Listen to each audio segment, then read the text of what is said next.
정확하게 얘기하면 이건 아니죠. 최영진. 에헤이. 코스피 5천. 자. 최영진. 오프닝이야. 기분 좋잖아요. 오늘 5천. 체육의 매불쇼. 네, 반갑습니다. 최영진입니다. 네, 반갑습니다. 체육입니다. 네. 압도적 재미 매불쇼 진짜 생방으로 목요일 함께하겠습니다. 네. 프로는 징징대지 않죠. 그렇습니다. 네, 화내지 않고 짜증내지 않습니다. 그게 프로죠. 누군가의 실수를 또 넓은 품으로 받아들여 줘야죠. 네. 생방인 게 입증됐잖아요. 아하. 죄송합니다. 예. 와, 이런 식으로 존재감을 드러내나? 나 여기 있다. 나 여기 있다. 연락 다오. 예. 나 빨리 스카웃 안 해가면 여기서 계속 이렇게 해코지 할 거다. 나 유튜브랑 안 맞는다. 빨리 공직자로 가고 싶다. 이제 뭐 그런. 네. 자, 오늘 굉장히 사실 기분 좋은 날입니다. 네. 이재명 대통령의 사실상 굉장히 중요한 공약 중 하나가 코스피 5천 달성인데요. 그렇습니다. 야, 가장 허황된 공약이었어. 많이 실제로 좀 그랬었죠. 가장 조롱 많이 받고 예. 가장 허황되다고 판단되었던 공약을 제일 먼저 달성을 해버렸습니다. 코스피 5천. 자, 오늘 5,019.54 와. 기록하면서 장중 최고. 대단한 그거는 하나의 사건입니다. 예. 정말 대단한 사건이 발생을 했습니다. 모두가 다 조롱했어요. 그렇죠. 그리고 굉장히 허황되다라고 네. 받아들여졌습니다. 하지만 현실화됐습니다. 이게 되는군요. 이게 됩니다. 이게 돼요. 정말 대단한 엄청난 속도였고요. 예. 그러나 이재명 대통령은 계속 강조하는 게 있습니다. 이것은 그냥 네. 정상화일 뿐이다. 그렇습니다. 뭐 도약 이런 단어 쓰지 말라는 거야. 예. 이거는 그냥 잘못된 것을 정상화시킨 것뿐이라는 거예요. 네. 지금부터 이제 시작인 것입니다. 자, 그러면 지금부터 이제 시작할 때 발목 잡고 반대하고 장난질 치고 이런 장애물들을 걷어내야 돼. 네. 그래서 다시 한번 우리 사회에 조금도 도움이 되지 않는 소음을 발생시키는 사람들 얼굴을 한번 보겠습니다. 코스피 지수가 지금 2,500에서 겨우 2,600대로 겨우 턱걸이 하고 있어요. 민주당이 집권을 하면 3,000대 찍을 겁니다. 왜 그러냐? 아주 단순해요. 일단 시장이 공정해질 것입니다. 주가 조작하면 혼낼 거예요. 아마 이재명 후보께서 예전에 주식을 처음 경험하실 때 조금 뭐 친구분의 권유나 이런 거로 작전주로 경험을 하셨다고 본인이 얘기하신 바가 있거든요. 이재명 후보께서 표가 된다고 생각해서 부산 가가지고는 또 HMM이니 또 SK온이니 이런 것들 또 민간 기업인데 잠시 민영화를 앞두고 있다는 이유만으로 옮겨버리겠다 했습니다. 그런 게 바로 주식시장에 있는 이재명 리스크다. 코스피 5천 이거는 옛날에 이제 MB가 얘기했던 거고 뭐 당연히 지켜지진 않았고요. 1000에서 2000 오르는데 18년 걸렸거든요. 그리고 2000에서 3000 올라가는데 14년이 걸렸어요. 이게 이제 가능할 건가 이런 생각도 들고 그다음에 그 대책으로 나온 게 고작 뭐 자본 시장을 갖다 좀 더 정상화하겠다, 그 단속을 강화하겠다. 그걸 어떻게 5천까지 갑니까? 계엄 정국이라는 구조적 눌림목이 풀린 것을 자기 실력이라고 착각하고 폭주하면 안 됩니다. 최근 코스피 지수가 보여주듯 국민 경제의 신뢰는 흔들리고 있습니다. 시장의 불안감을 키우는 걸 보면 참 안타깝습니다. 코스피가 어디까지 빠져야 정신을 차리실 겁니까? 최근 반시장, 반기업 DNA 이재명 후보가 코스피 5천 시대라는 허황된 표를 외치고 있습니다. 정말 이런 대한민국의 소음과 장애물들을 예. 걷어내야 지금부터 또 시작이죠. 한 발 한 발 올라갈 수가 있는 것입니다. 예. 그 코스피 5천 공약을 갖고 저렇게 조롱했던 사람들은 네. 정말 자본시장에 대한 이해도가 매우 떨어지는 사람들이에요. 왜냐하면 되는 거거든. 이게 워낙 쌌던 거 비정상의 정상화 과정으로서의 어떤 제도 개선, 네. 공정한 시장만 조성해 주면 네. 이게 비싼 가격이 아니에요. 코스피 5천이 그렇습니다. 그냥 제 가격을 찾아가는 과정 중에 지금 한 단계에 있는 거지. 네. 근데 그걸 갖고 뭐 저렇게 펴들라고 되지도 않을 공약 내건다라고 비난했던 사람들은 정말 이 자본시장을 몰라도 너무 모르는 거예요. 그렇습니다. 모르면 그러면 가만히 있으면 되잖아요. 맞아요. 그렇지. 가만히 있으면 예. 중간은 가죠. 예, 근데 이렇게 방해를 하면 안 된다는 맞습니다. 거예요. 그래서 다시 한번 각인 차원에서 네. 여러분과 함께 보았습니다. 자기야, 두쫑쿠 먹어봤어? 두점쿠가 뭐야? 두바이 쫀득 쿠키 막 그거 엄청 달고 막 이렇게 막 있어 그런 거. 아니 요즘에 여자친구 있는 사람들 중에는 두쫑쿠를 안 먹어본 사람이 없대. 그래서 내가 자기 주려고 사왔지. 짜잔. 아유, 보기만 해도 당이 확 올라오네. 자기 많이 먹어. 난 그거 말고 그거 줘. 뭐? 닥터엠 당엔. 잘하신다. 하시네. 유행에 편승하는 것도 잘하셔. 좋지만 달콤하고 맛있는 시간 후에는 닥터엠 당엔 챙기시는 것도 잊지 마세요. 식후혈당 걱정엔 닥터엠 당엔.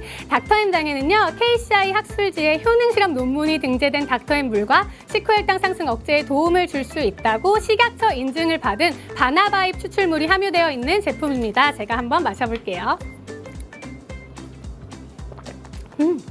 정말 깔끔하고요. 깔끔. 목 넘김이 굉장히 부드럽습니다. 그래서 물처럼 드시기 정말 좋아요. 이렇게 저처럼 하루에 2병씩 한 달 동안 꾸준히 드셨는데도 내 몸에 의미 있는 변화가 없는 것 같다 하시면 전액 환불도 해드리고 있으니 부담 없이 주문해서 드셔보세요. 오늘 밤 12시까지 네이버 스마트 스토어에서 닥터엠 당엔 2박스 구매하신 후에 배송 메시지에 매불쇼 남겨주시면 한 박스를 더 드리는 2+1 이벤트 진행 중입니다. 오늘 밤 12시까지니까 절대 놓치지 마세요. 식후혈당 걱정엔 닥터엠 당엔.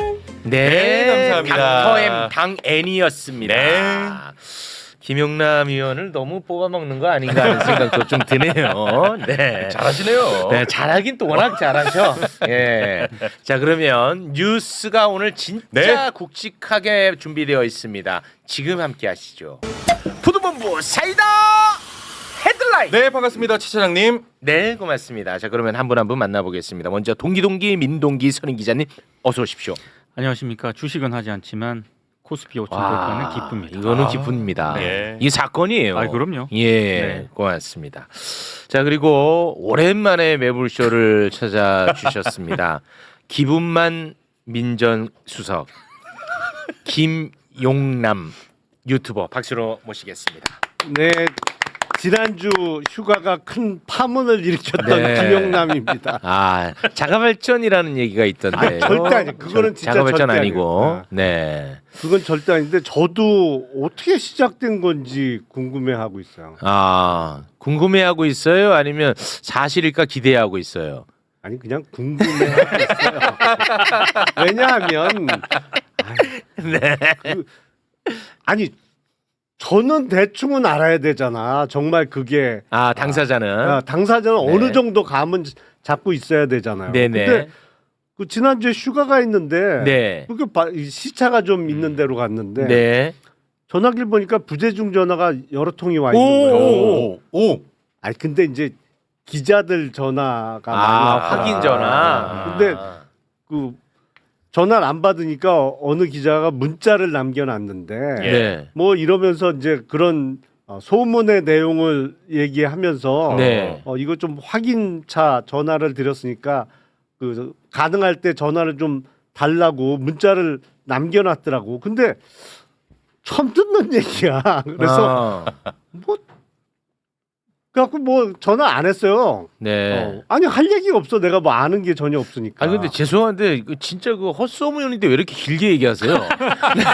뭔가 더 의심스러운데. 아니 내용이 아예 없는 거야. 그냥 그야말로 헛소문이야. 왜 길게 얘기하시네. 아니야. 자가발전이 많네. 그건 아니고 그걸 하여튼 뭐 찌라시에 놨던 모양이에요. 네, 감사합니다. 고맙습니다.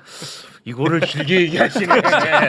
당황스럽네. 오프닝만 망치고. 네, 고맙습니다.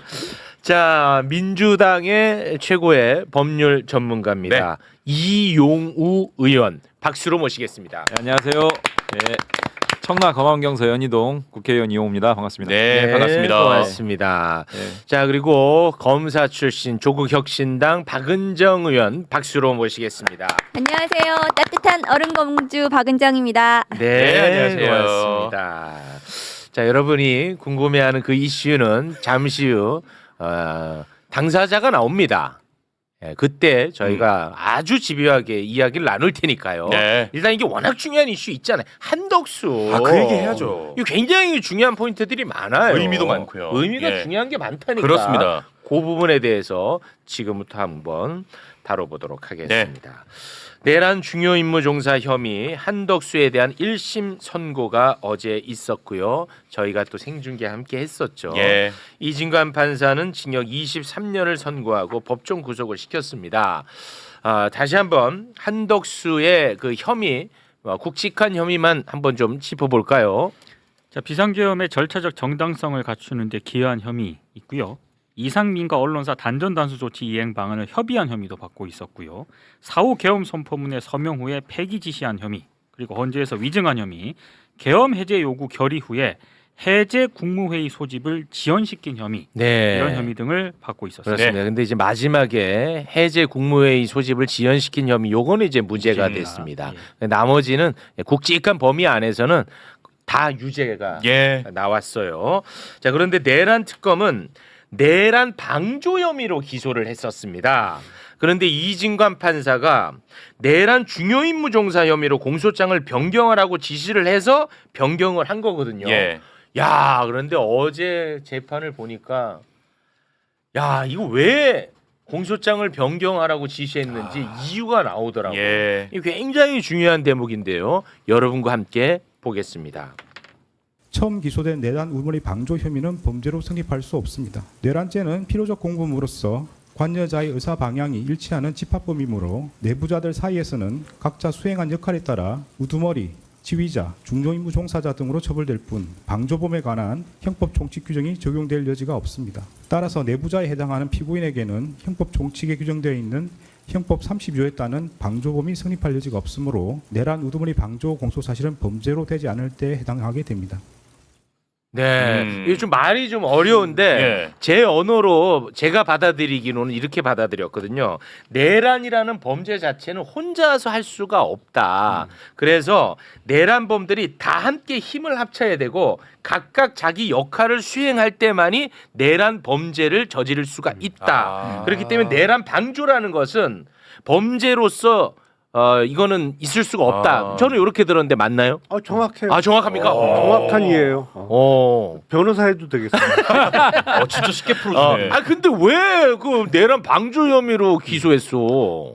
처음에 저는 그 내란 특검에서 방조를 기소했을 때 저도 갸우뚱했어요. 아, 그랬나요? 방조 좀 이상한데. 아니 웬 방조? 근데 역시나 이제 재판 초기에 한 서너 차례 했을 때 바로 재판부에서 공소장 변경 권고가 나왔죠. 맞습니다. 예. 네. 사실은 처음부터 주요 임무 종사자가 그게 법리적으로도 그렇고 사실적으로도 자연스러운 거예요. 네. 방조범은 영 이상해. 그럼 만약에 판사가 내가 볼 때는 내란 방조 혐의로는 이게 법리 구성이 안 되는데 그렇게 생각을 하고 있어요. 그런데 이렇게 혼자서만 생각하고 재판을 다 진행시키고 이제 선고할 때 이거를 그냥 공소 기각할 수 있나요? 그 경우에는 그 무죄를 선고해야 무죄를 선고할 수 있나요? 아니요, 그렇게 이제 할 수도 있고 무죄 선고할 수도 있고 인정된 제명 이렇게 해서 판사가 바꿔서 인정할 수 있습니다. 아, 그렇습니까? 예, 그리고 이것은 그러니까 내란 특검에 대해 입장에서 제가 좀 이제 저도 그 우두머리 방조로 기소했거든요. 기소했는데 그러니까 이거는 이제 내란의 방조라기보단 내란 우두머리 윤석열의 방조인 거예요. 한덕수가. 그러니까 그렇게 법리적으로 구성은 해 볼 수는 있을 것 같아요. 그러니까 우두머리를 도왔던 그러니까 우두머리급이다 이렇게 내란 특검에서 법리적으로 구성을 했는데 사실 이게 처음인 거죠. 역사적으로도 처음이고 내란 우두머리를 어떻게 이 한덕수를 중요임무 종사로 할 것인가 우두머리 방조로 할 것인가 이것은 그 좀 법리적인 문제여가지고 내란 특검이 고심하면서 그걸로 기소를 했는데 네네. 재판장 입장에서는 이게 법리적으로 그 말씀하신 대로 집합범으로 내란에 가담한 정도에 따라서 역할이 부여되는 거지 우두머리 방조는 있을 수 없다. 그렇지만 저는 만일에 김건희가 이 내란에 같이 가담을 했다면 네. 그러면 내란 우두머리 공범은 되는 거 아니에요? 네. 그러니까 그러면은 이 내란에 있어서 반드시 뭐 이렇게 그 뭐 종사자 내란 중요임무 종사 부하 수행 뭐 이렇게 하기보다는 우두머리 공범으로 공동정범으로 할 수도 있지 않나. 그러니까 법리적으로는 그렇게 구성을 한번 해봤던 것 같아요. 내란 특검에서. 다행히 재판장이 내란 그 우두머리 방조보다는 중요임무 종사에 예. 맞다. 그리고 부작위 네. 한 부분도 자기하고 똑같이 똑같다고. 예. 그렇게 판단한 거니까 이게 굉장히 법률적으로도 너무너무 빛나는 판결이다. 그거 법률적으로도 정말- 훌륭한 판결이라고 생각합니다. 저는 그런데- 앞으로의 공직 사회에도 큰 경종을 울린 대목이라고 봅니다. 저도 그렇게 생각합니다. 예. 만약에 이제 내란에 관여한 정도가 경미하다. 그러니까 주요 임무 종사자까지는 못 된다 그러면 그건 차라리 방조가 아니고 부하 수행자가 부하 수행자. 되는 게 맞겠죠. 그러니까 네. 범죄적으로 방조는 조금 갸우뚱해요. 네, 처음부터. 네. 그러니까 그런 이유로 영장도 좀 기각 사유에 그런 게 좀 반영이 됐던 것 같기도 해요. 네. 네. 혹시 뭐 덧붙일 말씀? 그러니까 이게 이제 소위 필요적 공범이라는 얘기가 나오는데 필요적 공범은 결국 복수의 당사자들이 있지 않으면 성립할 수 없는 범죄예요. 네. 필요적 공범 중에 이제 대표적인 게 지금 얘기하는 집합범이 있고 또 하나가 이제 대항범이라고 해서 반대의 어떤 의사 언동이 행위가 있었을 때 이제 성립하는 뭐 뇌물 수수 이거는 주고받는 사람이 있어야만 성립되는 그렇죠. 거니까 네네. 혼자서는 성립이 안 돼. 그렇지. 이런 이제 필요적 공범의 경우에는 형법 총칙상에 그런 그 뭐 공동 정범이 됐든 뭐 방조범이 됐든 뭐 교사범이 됐든 이런 총칙의 공범 규정을 적용하지 않는다라는 게 이제 법리예요. 근데 사실은 초반에 재판장이 그런 것까지를 정확하게 간파하고 네. 이걸 정리해 준 것은 정말 어마어마한 네. 역할을 한 거예요, 사실. 그러니까 기본적으로 일단 좀 사람이 네. 똑똑한가 보네. 이 법리를 정확하게 간파하고 가는 말 타주죠. 똑똑한 것 같아. 아니 그러니까 무슨 뭐 정의감, 상식 뭐 이런 걸 다 떠나서도 똑똑한 것 같아. 예. 법리적으로. 예. 하다 보니까 오늘 초반에 거의 형법 총론 강의 시간이 되는데 네. 일반 법률가들도 그렇죠. 되게 어려운 네. 지점이 어려워요. 근데 내란죄에 대해서 필요적 공범 집합범 처음이거든요, 사실. 저도 처음 교과서에도 안 나와요. 그래요? 선례가 없었으니까 이런 법리에 대한 판단 선례가 없었으니까. 근데 이거를 가르마 타준 건 저도 놀라웠어요. 네. 야 이렇게 또 이야기를 듣고 보니까 더 소름이 돋네. 자 12.3 내란을 엄히 처벌을 해야 하는 이유를 또 설명을 했는데 요게 진짜 사람을 미치게 합니다. 그냥 저는 하나의 역사책이다. 저는 그렇게 개인적으로 생각하는데 요게 조금 긴데 이거는 역사적 기록으로 남겨야 되기 때문에 여러분과 함께 듣도록 하겠습니다. 함께 보시죠.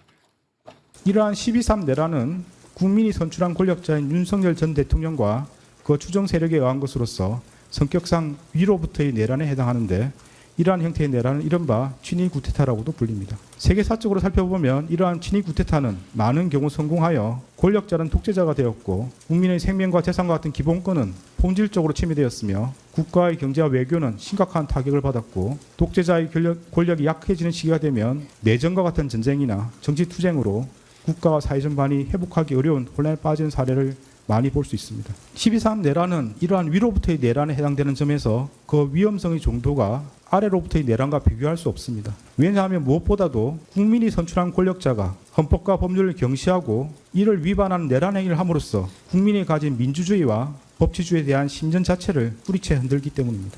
이러한 점에서 아래로부터의 내란에 해당하는 기존 내란 사건에 관한 대법원 판결들은 위로부터의 내란에 가담한 피고인에 대한 형을 정함에 있어 기준으로 삼을 수 없습니다. 그리고 기존 내란 사건이 발생하였던 시기와 12.3 내란이 발생한 시기에 대한민국의 국제적인 위상은 비교할 수 없을 정도로 차이가 납니다.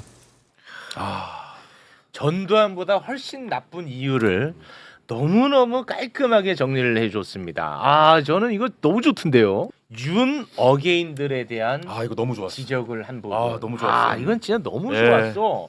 아니 진짜 우리랑 함께 우리 사회를 살아간다는 느낌이 들어가지고 이게 너무 참 감사하더라고. 그러면서 윤어게인들이 굉장히 심각한 문제야. 예. 문제지만 이런 윤어게인을 이 12산 내란범들이 더 많이 양산해냈다는 걸 또 지적을 합니다. 와 정말 이진관 어쩌려고 이렇게 감동을 주십니까? 함께 보시죠.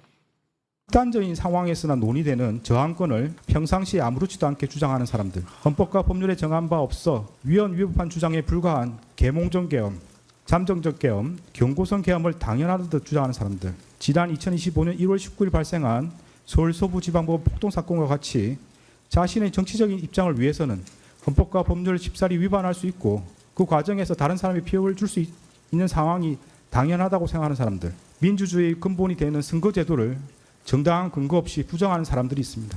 12.3 내란은 이와 같이 잘못된 주장이나 생각을 양산하거나 그 상태를 더욱 심각하게 만들었습니다. 굉장히 입체적으로. 그러니까요. 너무 좋다. 그리고 이제 이 부분에서 진짜 울컥했던 장면이 이제 나오는데 요 얘기를 좀 한번 해보겠습니다. 12.3 내란은 잠깐의 경고성 계엄이었다고 주장하는 윤석열이, 그리고 12.3 내란을 한밤의 해프닝이었다고 말하는 홍준표, 이런 정신 나간 사람들 꼭 봐야 되는 대목입니다.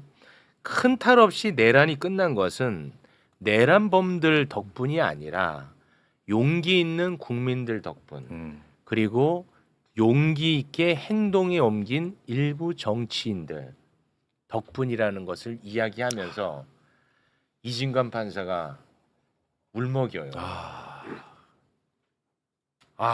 저도 이때 정말 울 뻔했습니다. 정말 예. 울컥합니다. 네. 함께 보시죠. 12.3 내란 과정에서 사망자가 발생하지 않았고 내란 행위 자체는 몇 시간 만에 종료되긴 하였습니다. 그러나 이는 무엇보다도 무장한 계엄군의 맨몸으로 맞서 국회를 지킨 국민의 용기에 의한 것입니다.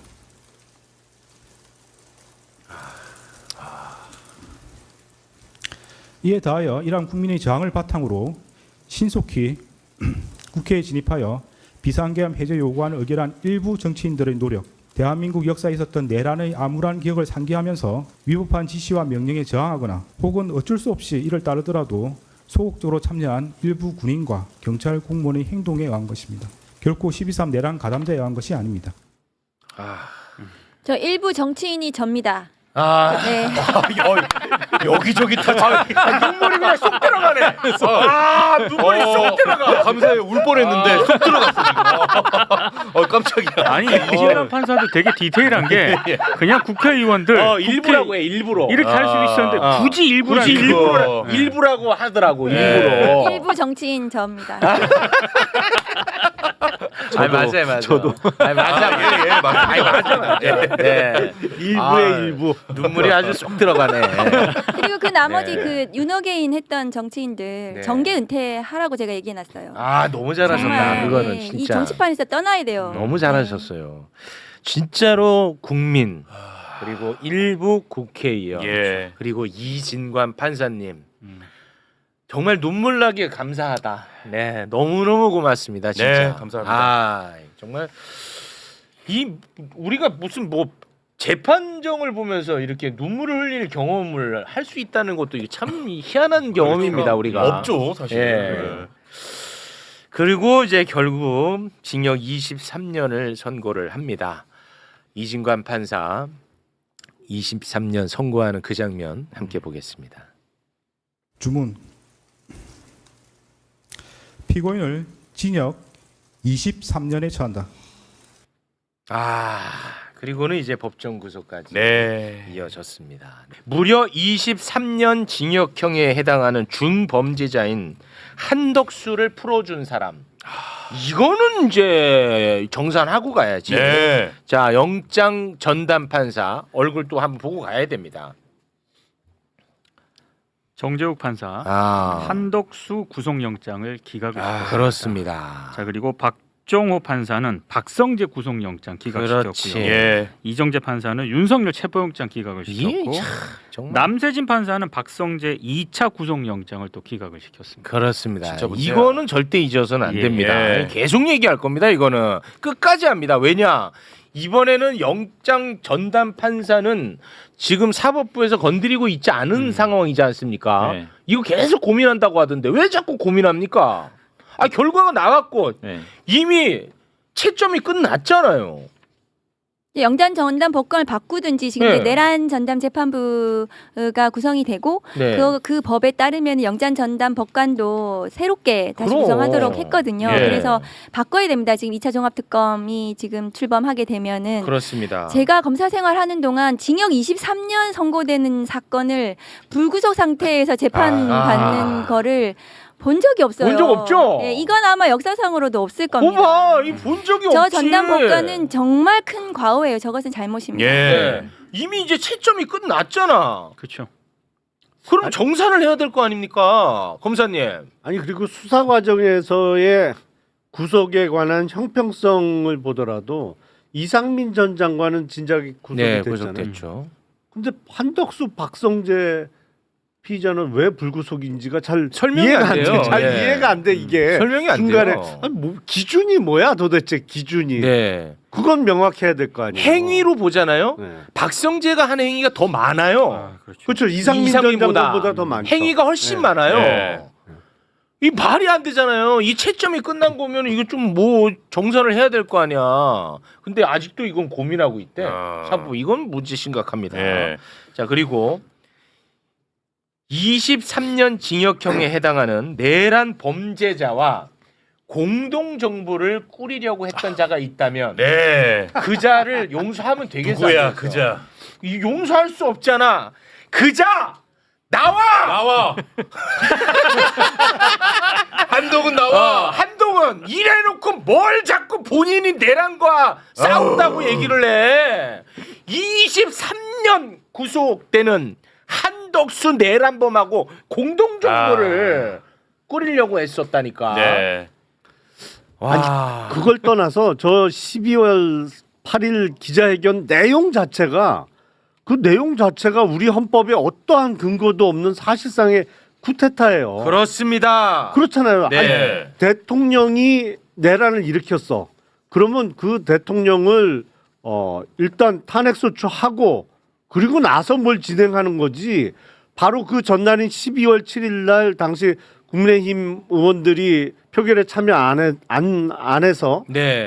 탄핵소추안이 기각이 됐잖아요. 그렇습니다. 그리고 그 바로 다음 날 한동훈 당시 당대표하고 한덕수 국무총리하고 이제부터 이 정부는 우리 둘이 공동으로 운영해 나갑니다라는 취지로 기자회견을 한 거잖아. 예. 아니 우리 헌법에 그런 내용이 어딨냐고 세상에. 말도 안 되고. 그거 자, 자체가 헌법 파괴지. 그리고 내란 바로 다음 날 12월 4일 그 얘기 또 한번 해주셔야죠. 그 12월 4일에 당정대 회의가 열리거든요. 네. 삼청동 그 국무총리 공간에서 그때 뭐 한동훈 당시 대표 위원장하고 나경원 의원 등이 참석을 하는데 보도가 되긴 했습니다만 그때 결론이 일단 군경 그다음에 김용현한테 책임을 떠넘기고 윤석열은 이른바 선을 긋는 그런 식으로 이제 내부 논의가 됐다라는 네. 그런 보도가 나왔었어요. 근데 뭘 본인이 내란을 근데 여기에 대해서 나경원과 한동훈은 단 한 번도 입장을 제대로 밝힌 적이 예. 뭐야? 원래 좀 얍삽해요. 아 깔끔하게 정리하죠. 당시에 아. 이재명 그 민주당 대표가 일반 국민의 시각에서 보면 내가 뭔데, 네가 뭔데 이런 말을 하느냐 뭐 이런 식으로 얘기하고 헌정 질서를 파괴한 또 다른 쿠데타다. 이 지금 공동정부 그 발표하는 거에 대해서 네. 우원식 의장도 대통령 직무가 정지되지 않은 상황에서 대통령의 권한을 총리와 여당이 공동 행사하겠다는 것은 명백한 위헌이다. 네. 이렇게 명확하게 밝혔어요. 네. 그리고 사실은 한동훈이 제대로 된 그 검사 이력을 가진 법률가였다면 네. 지금 23년 나올 내란 중요임무 종사자라는 것을 인지를 못했을까? 못했으면 못한 대로 했어도 다 문제인 거예요. 다 문제야 네. 이래저래. 그래서 지금 이제 뭐 국민과 함께 민주주의를 지키겠습니다 이런 글을 올려가지고 네. 하도 열받아가지고 제가 페북에다가 저렇게 좀 일가를 했습니다. 자, 이거 한동훈의 페보 예. 국민과 함께 민주주의를 지키겠습니다. 뭘 지켜? 내란범이랑 지키려고 했잖아. 뭔 소리를 하는 거야, 한동훈 씨. 아니, 근데 사건의 흐름을 이렇게 쭉 놓고 보면 12월 3일 내란이 실패로 돌아갔어요. 근데 그때 직후에는 윤석열이 야, 나 이선으로 후퇴할 테니 네가 해. 하니까 12월 7일 날 탄핵에 반대했어. 네. 그래서 12월 8일 날 이제부터 나하고 여기 있는 총리하고 이제 맡아서 잘 해보겠습니다 했는데 가만 보니까 그 다음부터 윤석열의 태도가 바뀌었어. 야, 내가 왜 물러나? 그렇지. 이렇게 그러니까 그래? 그래서 열받아서 12월 14일 날 탄핵. 예, 맞아요. 맞아요. 아니 사건의 흐름을 보면 예. 그렇게 이해할 수밖에 없어요. 그렇습니다. 달리 이해하기 어려워요. 친위 쿠데타에 가담한 내란 범죄자 한덕수를 대통령을 만들기 위해서 대선 후보 바꿔치기 쿠데타를 시도한 혐의자들. 요 사람들도 이제 정산 대상자들입니다. 자, 먼저 대표적 정산 대상자 올려주시기 바랍니다. 자, 바로 후보 교체 쿠데타에 가담한 혐의자 권영세가 이제 당시 비대위원장, 당 대표지. 그리고 권성동이 당시 원내대표. 그렇습니다. 자, 그리고 이 후보 바꿔치기 쿠데타에 가담한 또 핵심 인물이 또 있는데 이 사람 이름이 잘 안 나와. 자, 올려주시고요. 자, 이양수 국민의힘 의원이고 당시 이제 선거관리위원장이었죠. 그렇습니다. 그래서 이자의 명의로 후보자 취소. 야, 이미 선거를 통해서 후보자를 뽑았단 말이야. 근데 후보자 취소 공고문 그리고 후보자를 새로 받겠대. 그래서 후보자 등록 공고문을 이 사람 명의로 올려. 이 말이 돼? 올려주세요. 이 말이 되냐고 이게. 저 공고를 올린 시간이 또 중요하지. 그게 중요합니다. 이렇게 한 다음에 이 코미디인데 제출 기간은 새벽 3시부터 4시까지만 받을 수 있다. 맞아. 근데 내야 되는 제출 서류가 32개야. 이때는 문 다 닫아갖고 준비도 못해. 근데 기적이 발생합니다. 한 사람이 등록을 합니다. 그 등록 서류 공개합니다. 한덕수. 저 사진 봐봐, 너무 웃겨. 저 공고가 새벽 2시 반에 떠요. 해맑게 웃고 있는 한덕수. 야, 이거 웃기다니까요. 이게 사람을 이게 2시 반에 뜨고 3시 20분에 제출해요. 예, 10,000원 내고. 와, 대단합니다. 와, 한 명. 당시 김문수 후보 측도 저런 게 발생할까봐 준비하고 대기하고 있었다는 거잖아요. 근데 그 실무 담당자가 물어봤대. 오늘 혹시 뭐 하냐 그랬대. 오늘은 그런 거 없어요. 그래갖고 잤다는 거야.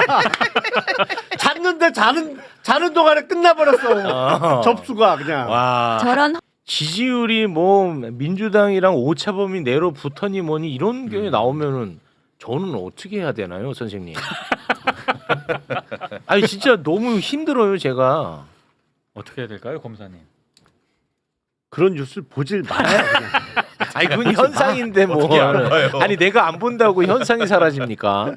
참 그런 거 보면 정말 참 받아들이기 어려운 세상입니다. 그럴 때가 제일 힘들어요. 예. 자, 이제 내란 우두머리 윤석열 재판으로 관심이 쏠리게 됐습니다. 2월 19일. 직위원회 판단만 남아 있습니다. 2월 19일 맞습니다. 네. 자, 내란 관련 수사와 재판에 대한 절차적 정당성에 대해서는 백대현 판사가 깔끔하게 정리했습니다. 네. 내란 수사, 관할권, 뭐 이런 모든 것들이 문제가 없다고 정리를 깔끔하게 했어. 네. 자, 그리고 내란 자체에 대한 위헌 위법성은 이진관 판사가 깔끔하게 정리했습니다. 그렇습니다. 그러면 윤석열의 유죄는 확정인 거야. 유죄. 그렇죠. 이제 양형만 남은 거예요. 네. 근데 내란 우두머리는 2가지밖에 없어요. 사형하고 무기징역이에요. 사형이냐 무기징역이냐. 이제 선택지는 이지선다가 된 겁니다. 네. 무기 금고도 있긴 한데. 네, 무기 금고까지. 금고는 안 할 거예요. 네. 예, 금고는 그 특검에서도 그 금고는 고려되지 않는다고 사형을 구형한 거거든요. 네. 네. 자, 이제 이지선다 설명 부탁드리겠습니다. 아까 말씀드렸다시피 한덕수 23년이 나온 거잖아요. 그러면 윤석열에 대해서는 저는 최고형이 나와야 된다고 생각해요. 그리고 아마 직연 판사가 감안해가지고 전 사형 선고할 거라고 생각합니다. 이게 우리가 모두 그런 인식하는 거잖아요. 위로부터의 쿠데타, 전두환보다 더 단죄해야 된다. 그렇습니다. 전두환에 대해서는 1심 사형 나왔어요. 네. 1심에 사형 선고했습니다. 그때와 비교해서 지금 21세기에 지금 국민에게 미치는 경제적, 사회적 영향이 더 크고 충격이 더 그렇죠. 컸고 그리고 내란죄에 있어서는 살상행위가 구성요건에 들어있지 않아요. 네. 그건 내란 목적 살인의 다 별개의 구성요건으로 되어 있습니다. 그래서 이 건은 국헌문란 목적의 폭동이 지금 이번 판결에서 완벽하게 거의 그 유죄 판결에서 인정이 됐기 때문에 네. 이것은 내란죄의 가장 최고형으로 선고하는 것이 맞다. 네. 그렇게 보여집니다. 그렇습니다. 검찰 개혁 좀 여쭤보고 싶은데요. 그러게 그 얘기를 왜 안 하나 그랬어요.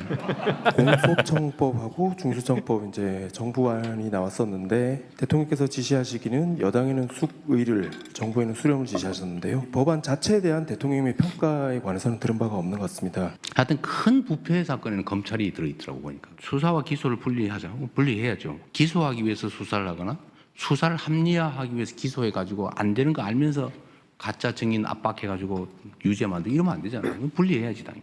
대원칙이죠. 저는 보안 수사를 안 하는 게 맞다고 생각해요. 그러나 예외적으로 필요한 경우가 있어요. 공소시효가 이틀밖에 안 남았는데 예를 들면 송치가 왔어요. 간단하게 어디 물어보면 돼. 그런데 이거를 보안 수사가 전면 금지가 되면 경찰로 다시 보내고 가는데 이틀, 오는데 이틀 하고 끝나버려요. 예를 들면 이런 경우 어떡할 거예요? 아주 예외적인 경우에 남용의 여지가 없게 안전장치를 만든 다음에 그런 거 정도는 해주는 게 실제로 국가 업무를 효율적으로 처리하는 길이기도 하잖아요.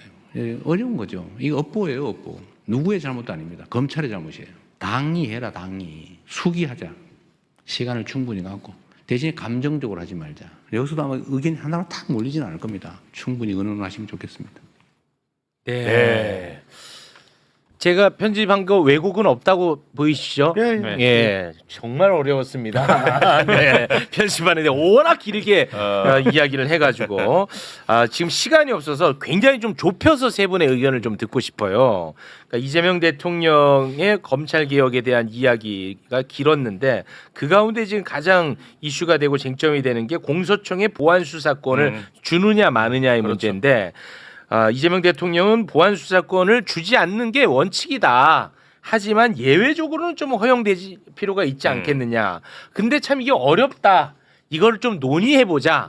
이렇게 정리가 될 것 같은데. 네. 아니 근데 수사의 효율성이라는 측면에서는 보안 수사권을 제한적으로 인정해 주는 게 보안 수사 요구권만 있는 경우보다는 훨씬 효율적으로 돌아갈 수 있죠. 그러니까 직접 확인해 갖고 간단하게 확인하면 결정할 수 있는 걸 기관 대 기관으로 다시 사건을 보내서 이걸 확인하라고 그 왔다 갔다 하는데 시간이 많이 소요되거든요. 네. 뭐 공소시효 말씀을 하셨습니다만 그거 뭐 아니면 제 질문. 예.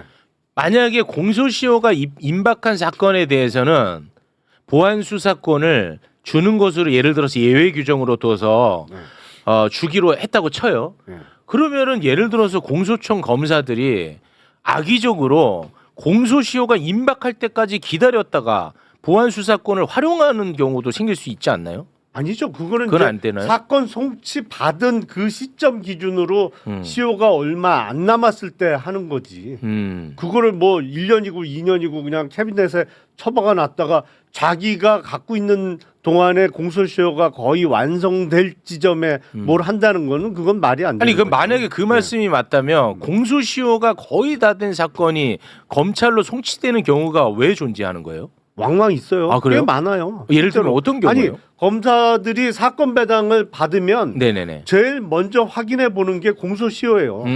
시효 놓치면 큰일 나거든. 네, 자기가 그렇겠죠. 사건 갖고 있다가 시효 네. 도과시켜 버리면 기소도 못하면 큰일 나지. 그렇지. 예. 큰일 나기 때문에 그거부터 체크한다고. 근데 가끔 묵은 사건들이 그러니까 이 사건 발생일로부터 한참 지나서 고소나 고발이 이루어졌거나 아니면 피의자가 특정되는 경우가 있어요. 그래서 송치되는 시점에 시효가 얼마 안 남아 있는 경우가 왕왕 있어요. 없지 않아요. 정청래 대표가 오늘 갑자기 긴급 기자회견을 갖고 조국 혁신당에 합당을 제안했습니다. 맞습니다. 와 깜짝 놀랐어요. 자, 그 장면 영상으로 짧게 보겠습니다. 조국혁신당에게 제안합니다. 우리와 합칩시다. 이재명 정부의 성공, 지방선거의 승리가 시대의 정신입니다. 더불어민주당과 조국혁신당이 추구하는 시대 정신이 다르지 않다고 생각합니다. 두 당의 합당을 위하여 조속히 실무 테이블이 만들어지기를 바랍니다. 조국혁신당의 화답을 기다리겠습니다. 네. 조국 대표와 교감후 제안을 발표했다고 밝혔거든요. 바로 조국 대표가 화답을 했습니다. 화답 영상 보겠습니다. 어제 늦은 오후 정청래 대표님을 만나 오늘의 발표 내용을 전달받았습니다. 갑작스럽지만 제안의 무게가 결코 가볍지 않기에 최고위원분들과 함께 숙고했습니다. 조국혁신당은 정청래 대표님이 언급한 이재명 정부의 성공과 정권 재창출이라는 목표에 전적으로 동의합니다. 국민의 마음과 뜻이 가리키는 방향에 따라 논의하고 결정할 것이며 그 결과가 나오는 대로 국민께 보고 올리겠습니다. 네. 이 이후에 파장이 지금 어마어마합니다. 그렇습니다. 당장 민주당 최고위원들도 반발을 했다라는 보도가 지금 쏟아지고 있는 상황인데요. 네. 그런 과정 속에서 청와대와 사전에 교감이 있었냐 없었냐 이런 이제 또 논란이 됐는데 지금 막 또 하나의 속보가 나왔군요. 조금 전에 이제 속보 청와대 입장이 좀 나왔는데요. 홍익표 청와대 정무수석이 이렇게 얘기했습니다. 사전에 정청래 대표로부터 연락받았다. 양당 통합이나 정치적 통합에 대한 건 이재명 대통령의 평소 지론이기도 하다. 이렇게 입장을 또 냈습니다. 지금 막 이제 나온 예, 건데요. 5분 전에. 자, 여기에 대해서 우리 비서실장님이시니까 너무나 이제 갑작스러운 이슈라서 이 참 깜짝 놀랐습니다. 많은 분들도 일단은 그 우리 당 대표가 얘기한 것처럼 지금 조국혁신당은 지난 24년도 총선이었죠. 우리 민주진영이 압승을 거둘 때 당시에는 이제 조국혁신당은 비례대표 의원들만 냈고 우리는 뭐 지역구 의원들 비례대표 다 냈는데 서로가 이제 따로 또같이처럼 협력을 해왔습니다. 그리고 지난 6.3 대선에서는 우리 이재명 대통령님 당선을 위해서 또 조국혁신당은 윤석열 정권 심판을 위해서 당시 대선 후보를 내지 않았죠. 그리고 6.3 이제 지방선거를 앞두고 있는 상황 아니겠습니까? 일단 지금 이제 발표가 된 이후에 나오는 의견들 우리 당 의원들도 그렇고 일부 최고위원들도 그렇고 예. 당원들 저도 지금 문자를 많이 받고 있습니다. 받으면서 쭉 본 게 일단 당원들께서는 이제 뭐 항의나 비판하는 문자의 핵심은 네. 당원 주권을 한다면서 왜 당원들의 의사를 묻지 않느냐 그 얘기인데 네네네. 그거는 그렇지 않습니다. 정확하게 오늘 정청래 대표가 조국혁신당에다 제안한 거는 당대당 통합에 대한 제안을 내놓은 겁니다. 그리고 우리 당원 당규에 따르면 당원에 보면은 이거는 당원 토론과 당원들 투표가 필요합니다. 말 그대로 아니 그러면은 예. 말 끊어 죄송한데 빨리 가셔야 된다고 하니까 끄는 예. 겁니다. 건방져서 끄는 게 아니고 그러면 당원들한테 먼저 제안을 해야 되는 거 아닌가요? 그렇진 않죠. 왜냐하면 그건 이건 아닌가요? 묶게 돼 있습니다. 왜냐하면 이건 당 대표로서 정치적 결단을 한 건데 그리고 이미 뭐 조국 대표와는 여러 가지 얘기가 돼 있는 상황에서 당 대표로서 제안을 한 거고 말씀하신 것처럼 당원들께서 여기에 대해서 활발하게 뭐 국회의원들도 당연히 토론할 겁니다. 저들 의총도 네. 또 가지면 토론할 거고 네. 여기에 대해 찬반을 입장을 밝히고 당원들께서도 보면 뭐 조국혁신당이 지금 통합이 반대한다거나 당대당 여기다 합당인데 반대하는 의견을 내시면 됩니다. 그리고 토론회 가고 당원들 중요한 문제이기 때문에 네. 당원들의 찬반 투표 뭐 거기에 대해서 투표를 거쳐서 결정하는 거고요. 네. 그다음에 일부 최고위원들 제가 이제 가닥을 타서 말씀을 드리면 네네네. 최고위원들의 말씀하시는 거는 네. 다수는 이제 그 일부 최고위원들은 이런 중요한 문제를 왜 좀 사전에 네. 일찍 알리지 않았느냐 그런 부분이 네. 있는데 저도 비서실장인데 어제 저도 늦은 오후에 알았거든요. 와. 그렇기 때문에 이거는 뭐 우리 다들 아시겠지만은 이 정도 사안을 논의할 때 이게 뭐 결정이 되는 건 아닙니다. 제안을 네. 던지는 거기 때문에 네. 뭐 보안성이랄지 이런 기밀이기 때문에 그런 점이 있었다는 말씀을 드리고 물론 최고위원들 말씀들 일부 그 문제 제기에 대한 이해를 합니다. 그리고 네.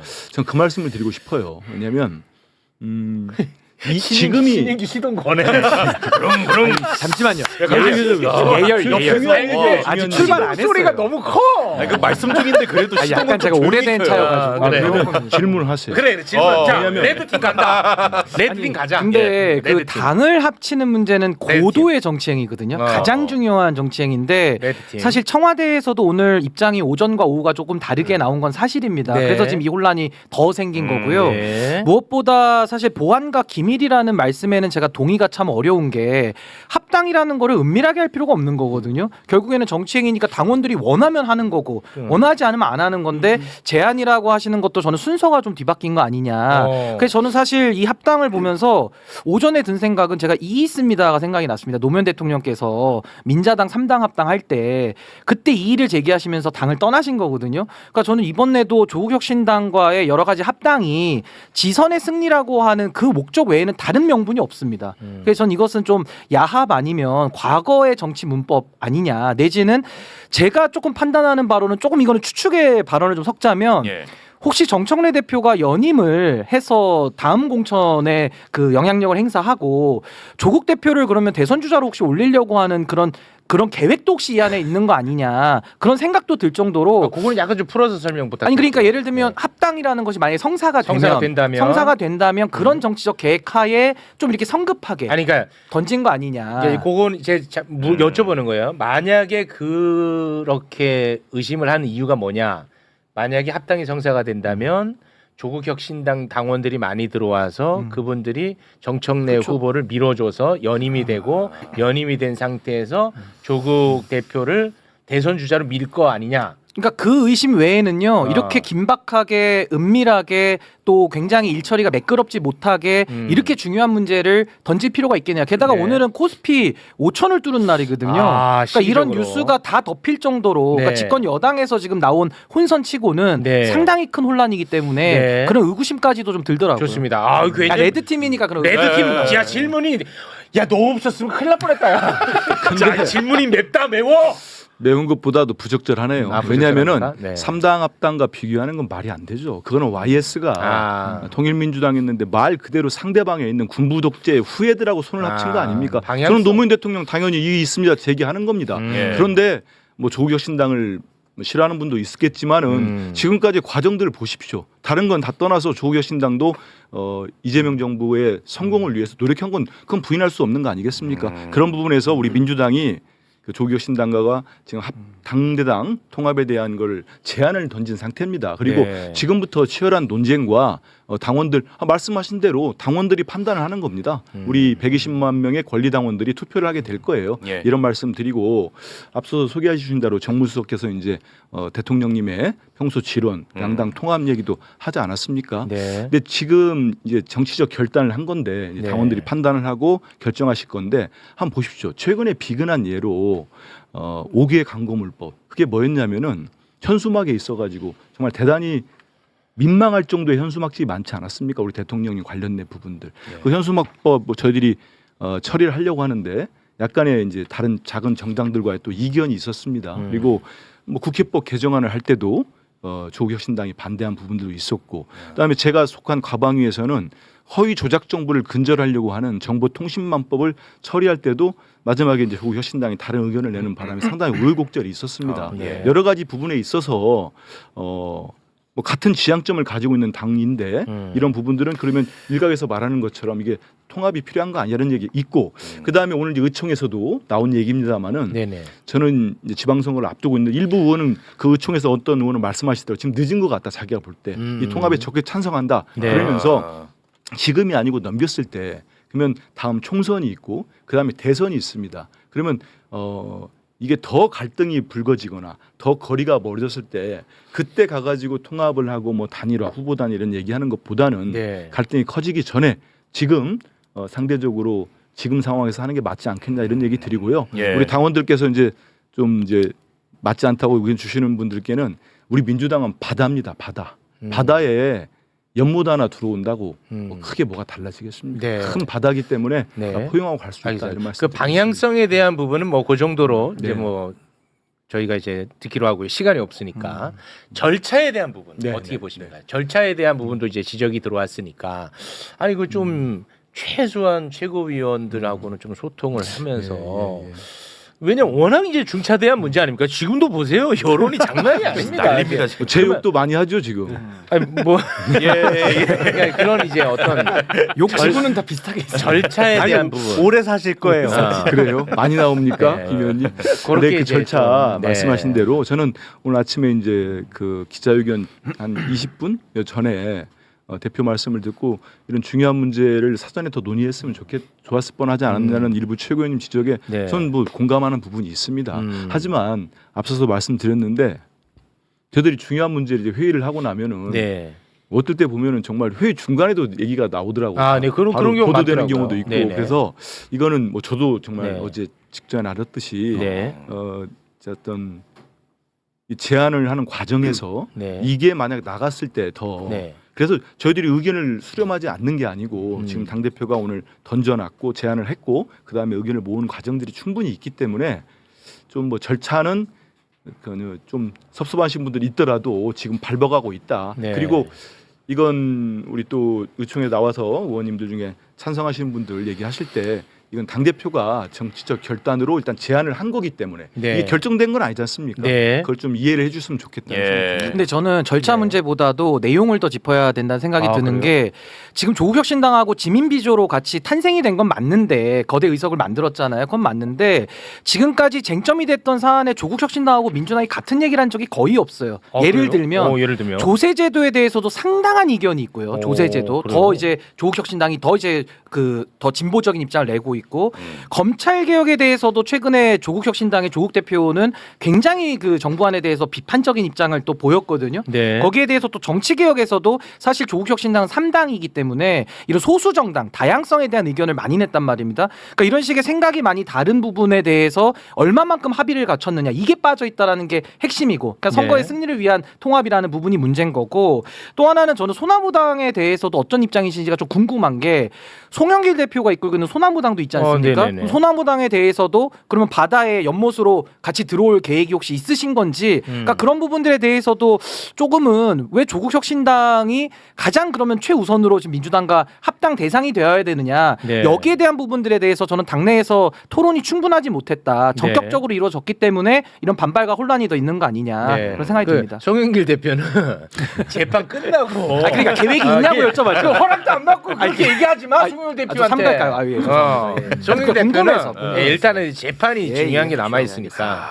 지금 물론 뭐 우리 신규 변호사님은 뭐 차이 있는 부분들을 좀 설명하셨는데 네. 어떤 내란 척결과 이재명 정부 성공에 있어서 많은 협조를 같이 해왔지요. 네. 지금 같은 경우도 국민의힘이 필리버스터를 할 때 그거를 저희들이 이제 강제 중단을 시키지 않습니까? 24시간 이후에 네. 180석의 의석이 필요합니다. 맞습니다. 거기에서 우리 민주당만의 의석으로는 불가능합니다. 네. 당연히 제3당이 지금 조국혁신당이죠. 예. 제일 세 번째 맞습니다. 당이기 때문에 협조를 받아왔다는 말씀드리고 아까 말씀드린 대로 우리 당원들이 투표와 또 우리 의원들은 정책 또 의총과 이걸 통해서 또 당원들은 이제 토론하고 투표하는 거 아닙니까? 그래서 이제 합당의 어떤 추인이 된다면 그 이후에는 아까 말씀드린 실무 협상 테이블이 이어질 겁니다. 네. 그러면 실제로 합당 과정에서는 양당의 차이점 있는 부분들은 당연히 그 공통분모를 찾아내기 위한 작업이 될 거고요. 네. 그런 과정들 통해서 저는 당장 있는 6.3 지방선거도 있고 하기 때문에 네. 그 두 당이 뭐 지금 조국혁신당도 당원들의 의견을 묻는다는 거 아닙니까? 당연히 우리 민주당도 당원들의 의견을 묻습니다. 그 당원들을 묻는 절차는 뭐예요? 저 투표를 하게 됩니다. 권리당원들에 한해서요. 투표를 해요. 당원에 정해져 있습니다. 명확하게. 그러면은 예. 한쪽은 가가 나오고 한쪽은 부가 나오면 부로 되는 건가요? 그 결정 그건 합당이 안 되는 거 아니에요? 그건 이제 안 되는 거고. 그렇습니다. 그래서 저희 권리당원이 6개월 이상 당비를 계속 내고 있는 권리당원이 한 120만 명 되거든요. 네. 그 120만 명이 이번에 최고위원 보궐선거 할 때도 했듯이 네. 그분들이 본인의 의사를 명확하게 밝히고 네. 거기에 따라서 뭐 원래는 전당대회, 전 당원대회를 열어야 되는데 중앙위가 수임을 받을 수가 있습니다. 근데 무엇보다 가장 중요한 거는 당 대표도 말씀도 하셨습니다만 네. 우리 당원들이 결정하는 겁니다. 네, 그래서 네, 네. 토론은 거치고 투표하고 네. 그다음은 국회의원들은 또 정책 의총을 통해서 충분히 의견들 표시하고 그러면 될 것 같습니다. 네. 우리 검사님은 어떻게 보셨습니까? 이 사안에 대해서. 그러니까 사실은 이런 합당 제안을 이렇게 철저하게 보안 유지를 할 필요가 있는 사안인가라는 의문이 저도 들어요. 사실은 어느 정도 군부를 뗀다고 하잖아요, 우리가. 그래서 저 양당이 조금 뭐 하는 거 아니야? 뭐 하는 거 아니야? 뭐 이런 식의 분위기나 아니면 그런 언론 기사가 나오는 게 오히려 어떤 공식적인 제안을 하기 전에 네. 그런 분위기가 잡히는 게 더 수월하게 합당 추진하는 동력을 얻을 수 있는 거 아닌가 싶고 예.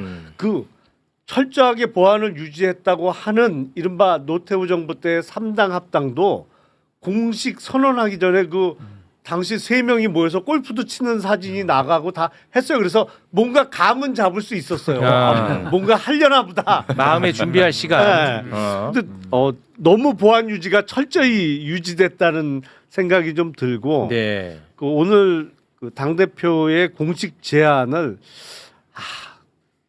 꼭 오늘이어야 했는가? 오늘이라는 게 어떤 의미죠? 내일은 안 되나? 그러니까 오늘과 내일의 차이점은 아니 어제 한덕수 피고인 구형 선고되고 오늘 물론 종가는 좀 봐야 되겠습니다만 장중에 코스피 5천도 뚫었고 사실은 5천은 굉장히 의미 있는 저도 날입니다. 대선 전에 이제 광주에 있는 김대중 컨벤션 센터 광장에 모인 유세에서 지지 선언을 하면서 유일하게 코스피 5천을 달성할 수 있는 후보다 그러면서 당시 이재명 후보에 대한 지지 선언을 했었는데 정말로 조기 달성한 거잖아요. 네. 대통령 공약을 사건이에요, 사건. 누가 봐도 역사적인 어렵다고 생각했던 거를 조기 달성해서 이제 약간 좀 즐겨야 되는 시기인데 적어도 오늘은 좀 기분 좋게 뭐 이러면서 해야 되는데 갑자기 10분 전에 공지된 긴급 기자회견으로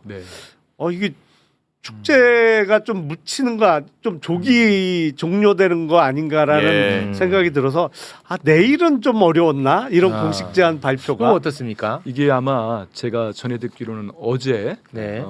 정청래 대표, 조국 대표가 또 두 분이 만난 것 같습니다. 만나서 이제 따로 오늘 이제 발표를 하는 걸로 네. 발표를 제안을 양당 이제 민주당도 하고 거기에 대해 조국혁신당도 입장을 내고 그리고 각 당이 또 의견을 물어가는 당원들이 제일 중요하지 않습니까? 당원 네. 주인이기 때문에 당원들 의견을 물는 절차를 밟자 이게 약속을 했기 때문에 그런 게 됐는데 말씀하신 대로 그런 부분들에 대한 뭐 지적도 있을 거라고 봅니다. 그런데 그 적어도 그러나 다만 3당 합당과 비교하는 거 이런 것들은 안 했으면 좋겠다. 아니 제 말씀은 그게 아니라 여기도 그랬어요? 아니 3당 합당이라는 건 합당을 제가 우리 사회에서 있었던 것 중에 하나 예를 든 거고 3당 합당은 좀 아니 과해. 이의가 있다. 이의 있다라는 말씀을 드리는 과정에서 이야기한 것이지. 당연히 내용은 다르죠. 어떻게 같을 수 있습니까? 알겠습니다. 그런데 어찌됐든 간에 이 뭐 절차에 대한 부분에 대해서 굉장히 아쉬움을 표하는 분들이 최소한 매불쇼 댓글에는 주류인 것 같습니다. 그럼요. 충분히 우리 당원들 지지자분들이 그런 문제 제기 전에 할 수 있다고 보고요. 근데 지금 이제 말씀드린 대로 왜 이렇게 이거는 사실 뭐 다 이렇게 아까 말씀대로 그런 방법도 있었겠지만은 이미 다 알려져 가지고 추진되는 게 됐을 때 또 거기에 따른 또 논쟁이나 논란이 벌어지면은 실제 추진도 못하고 돌입도 못하면서 무산되는 경우도 많이 있습니다. 그렇기 때문에 이렇게 제안을 하고 지금부터 절차는 아까 말씀드린 대로 당연히 다 밟아야 됩니다. 그 절차가 없이는 뭐 통합이 추진될 수가 없습니다. 그렇기 때문에 다소 좀 불편하신 분들이 있더라도 이게 왜 이렇게 될 수밖에 없고 또 그 필요성이 있지 않는가 이런 걸 이해해 주시면 좋겠습니다. 알겠습니다. 이재명 대통령은 통일교 신천지 특검에 대한 생각도 기자회견에서 밝혔는데요. 그 부분 잠깐 보겠습니다. 지금 통일교와 신천지 관련 특검 법안이 이제 통과로 앞두고 있고 국민의힘 측에서 행보가 오락가락하는 것 같아요. 그러니까 처음엔 반대했다가 그 다음엔 통일교만 했다가 또 이제 신천지의 확실한 증거들이 나오니 또 따로따로 각각 한다. 그래서 그런 걸 두고 이게 혹시 지연작전 아니냐 이런 비판이 나오고 있는데 이에 대한 대통령님의 생각이 좀 궁금해요. 그런 게 정치일지도 모르죠. 하자고 말은 하는데 이런저런 꼬투리를 붙여가지고 협상 자체를 계속 지연시키는 거예요. 통일교만 하자 그랬다가 좀 말이 안 되는 것 같으니까 신천지도 하자. 근데 따로 하자. 왜 따로 해야 되는지 잘 모르겠어요. 특검 결정이 저는 수사를 안 하게 하는 게 목표가 아니었을까 하는 생각이 듭니다. 자 지금부터 진짜 재밌습니다. 민주당은 통일교 특검을 받겠다는 입장임에도 불구하고 장동혁은 민주당은 당장 통일교 특검을 받으라면서 단식 투쟁을 해요.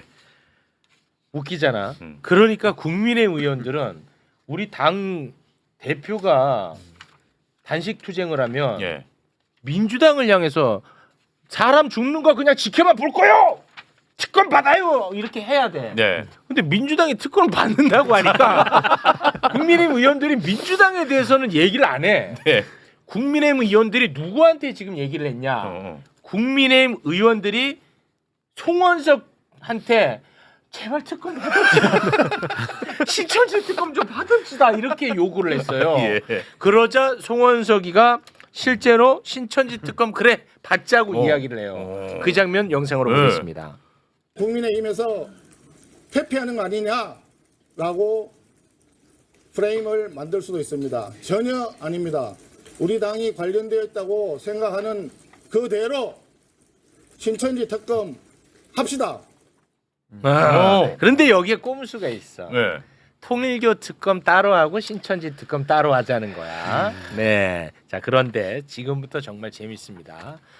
단식 투쟁을 하는 텐트에 신천지와 관련해서 혐의점이 있는 혐의자들이 자기 발로 한 발 걸어 들어옵니다. 야, 이거 진짜 거의 그 뭐 파리지옥 같은 느낌이야. 진짜라니까. 과장 아닙니다. 이준석 관련해서 말 잘못하면 바로 고소 고발 당합니다. 자, 이준석이 장동혁의 단식 투쟁을 엄청나게 지지하고 나서는데요. 이준석 페북 소개 부탁드립니다. 자, 누군가가 극단적인 수단에 의존할 때 그것은 육신의 고달픔으로 자신의 진정성을 드러내 보이려는 것입니다. 장동혁 대표의 특검 통과를 향한 진정성에 어떤 의심을 할 이유가 없습니다. 귀국하는 대로 장동혁 대표를 찾아 야권의 추가적인 공조 강화 방안을 논의하겠습니다.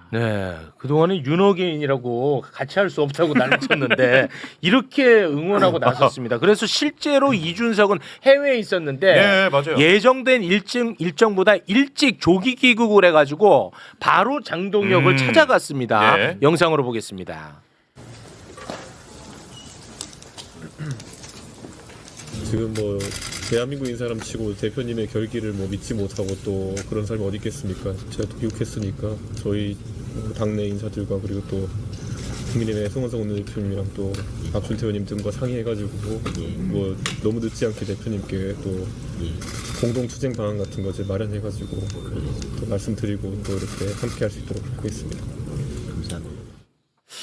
이준석은 왜 이렇게까지 할까요? 이상하잖아. 이상하죠. 조기 귀국까지. 지금부터 그 이상한 점을 설명을 해 보겠습니다. 홍준표 씨가 신천지 관련 폭로를 한 적이 있는데요. 폭로글 소개 부탁드리겠습니다.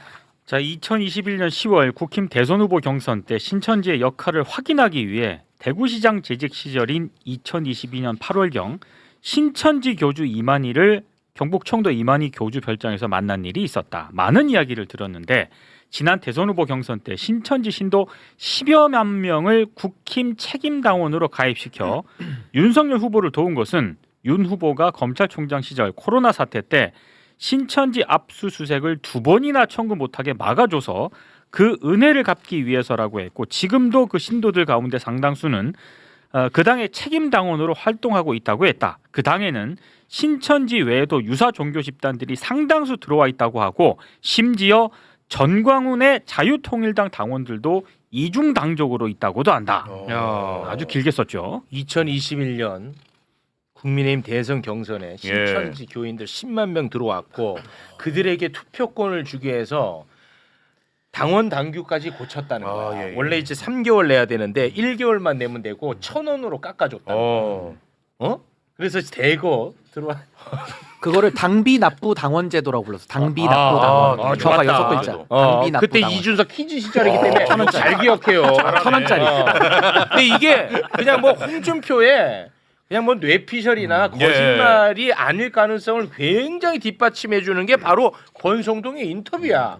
권성동이가 이거를 또 얘기합니다. 라디오 나와서 함께 들어보겠습니다. 이번에 이제 좀 특이할 만한 점은 19만 명의 당원이 새로 가입을 했어요. 새로 가입 그렇죠. 예. 그 19만 명 중에 윤석열 후보를 지지하는 당에 비해서 신규로 가입한 당원 수가 한 11만 몇천 명으로 한 62% 정도 됩니다. 그리고 또 윤석열 후보를 지지하는 외곽 단체가 많아요. 뭐 윤사모라든가 윤공정이라든가 네. 거기에서도 뭐 수만 명의 당원들을 새로 가입을 시켰거든요. 이제 선거도 첫사랑하고 비슷합니다. 한번 마음을 주면은 잘 안 바뀌어요. 저는 한 2자리 숫자 차이로 이긴다 이렇게 보고 있습니다. 아 박빙도 아니고 예. 두 자리면 그러니까 10% 포인트 이상의 차이로 이긴다. 예. 됐지. 이게 다 이준석 대표 시절에 발생한 일입니다. 예. 이준석 대표 시절에 그래서 이준석이에게 기자가 물어봅니다. 예. 너 다 알고 있었지? 물어봅니다. 이준석이 뭐라고 했을까요? 함께 보시죠. 어제 홍준표 전 시장이 신천지 개입설 말했는데요. 당대표셨잖아요. 저도 그 내용을 제가 대표할 당시에는 신천지가 가입을 했다 하더라도 아마 그 대선에 투표권을 갖기는 어려웠을 겁니다. 그 당시 투표 기준에 따라서 특정 지역에서 가입이 많이 이루어진 정황은 없다라고 제가 그때 통계를 찾아본 적이 있거든요. 그 당시에 조직적인 가입이 뭐 통계적으로 잡히는 거나 이런 거는 없었다고 기억합니다. 투표권은 갖기 어렵다. 이거 거짓말이잖아. 아니, 당비 납부 당원제도 1,000원짜리를 했는데 어떻게 투표권이 없었다는 얘기를 하죠? 저거 자체는 검증이 필요한데 허위입니다. 허위. 그렇지. 그리고 권성동이 자백했잖아요. 19만 명이 들어왔다 그러잖아요. 그 말과도 안 맞잖아요 지금 앞뒤가. 그리고 3개월을 1개월로 깎아주고 돈도 1,000원으로 깎아줬잖아. 1,000원짜리 당원. 그때 그거 잘 알잖아요. 아니 팩트예요. 기사도 많이 나가고.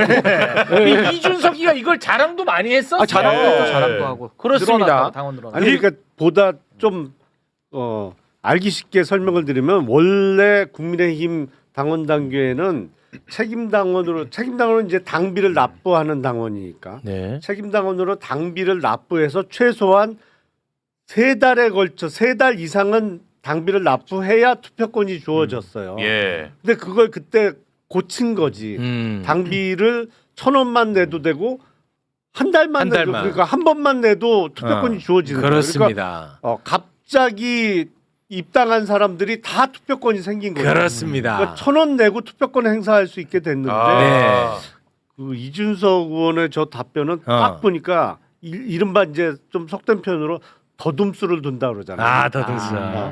그거 잘 모르는데 뭐 특별하게 뭐 하는 거 알면서 재밌다. 근데 굉장히 또 소름 끼치는 게 뭐냐? 이준석이가 2021년 6월에 전당대회를 통해서 당대표가 됩니다. 그런데 당대표 선거 직전에 후보 신분으로 신천지와 관련된 유튜브 채널에 나갑니다. 몰랐지? 몰랐어요. 이런 거 공부 안 하고 뭐해?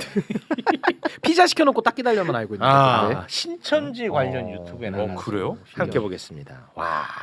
초대해 주셔서 감사합니다. 천지 TV. 오히려 저희 사는 동네에서는 제가 천지 상계동 TV. 돌아다녀봤자 어차피 저를 모르는 사람이 없기 때문에 천지 TV. 진짜 나갔네. 진짜 나갔어. 아니 그 기사 그리고 기사가 있어. 천지일보 기사. 천지일보에서 아주 길게 인터뷰를 했고 이게 굉장히 여기서 헤드라인에 윤석열 얘기를 합니다. 이때. 윤석열이 땅 빠를수록 좋다. 대주는 경륜 아닌 변화원에 천지일보. 봤지? 소름 돋지? 그러니까 만약에 이런 혐의가 진짜 범죄로 연결된다. 그러면은 신천지 특검하면 되겠어? 안 되겠어? 안 되죠. 조기기국 하겠어? 안 하겠어? 급해. 안 돼. 절대 안 돼. 장관리가 찾으러 가겠어? 안 되겠어? 잡으러 가야지. 감독이요! 밥을 나중에 쳐먹어! 지금 밤이 넘어가냐? 버텨 임마. 됐지? 내 파리지옥 괜히 한 얘기하는 거 아닙니다. 설명이 뚝 떨어지네. 그리고 또 깔끔하게. 오늘 진짜 웃기는 장면이 또 연출된 게 있습니다.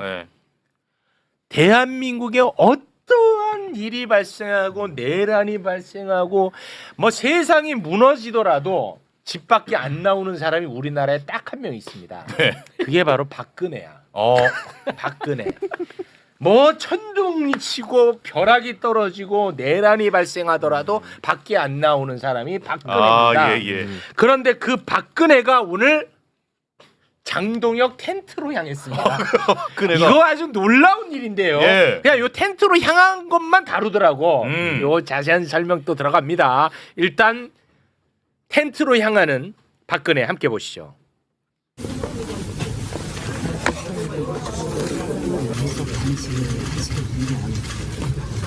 몸을 많이 상하게 돼서 회복이 어렵다고 생각합니다. 그래서 오늘 이 자리에서 이제 단식을 그만두겠다 이렇게 약속을 해주셨으면 합니다. 그렇게 하겠습니다. 오늘 그 멈추시는 걸로 그렇게 알겠습니다. 그렇게 믿고 가겠습니다. 그렇게 하겠습니다.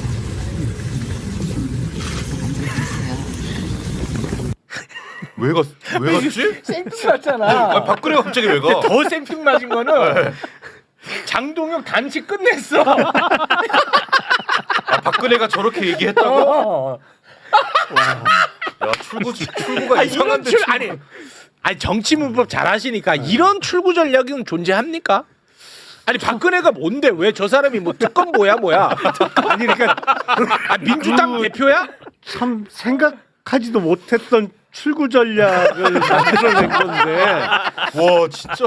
아니 그러니까 단식을 시작할 때 요구한 게 있었잖아요. 왜 이렇게 웃기냐? 통일거 특검 받아라. 웃긴데 이거. 그것도 뭐 단식 명분이 이상했지만 아니, 통일거 특검 안 하겠다는 게 아니잖아. 하겠다는 거야. 더 열심히 하자는 거야. 근데 뭐 신천지는 빼고 통일교 특검만 하자 뭐 이런 취지의 단식이었던 것 같은데 이게 호응을 안 하니까 출구 전략이 뭘까 과연? 다들 궁금했어요. 다들 궁금했어. 저 어떻게 끝낼까 도대체? 민주당은 받아줄 게 없어요. 네. 특검 하자니까. 처음부터 하자는 건데. 민주당은 방법이 없어. 아니 명분이 이상한 단식을 시작해서 저걸 어떻게 끝내지? 근데 이야 저런 방법으로 끝낸다고. 아니 그리고 창의적이긴 해. 찾아가는 사람이 대박이야. 단식 오래 하면 몸 상하니까 그만해요라는 취지의 얘기는 다 했을 거야. 찾아간 사람 다 했을 거야. 누구나. 그럼 그럼 최소한 그냥 찾아온 사람을 봐서라도 고민해 보겠습니다 정도 하고 고민을 하는 시간을 갖고 끝내는 거지. 거기서 기다렸다는 듯이 예 알겠습니다. 그렇게 하겠습니다. 이건 모양이 너무 이상하지 않아요? 아니, 솔직히 이거 거의 대본 읽는 수준이라 아까 우리 김용남 의원님 광고할 때 연기하시잖아요. 그 수준이야 지금 제가 볼 때는 둘이 내가 더 나아 그래도. 의원님이 더 나을 정도예요. 아니 원래 단식하고 파업은요. 웃겨. 단식 파업은 들어가기 되게 쉬워요.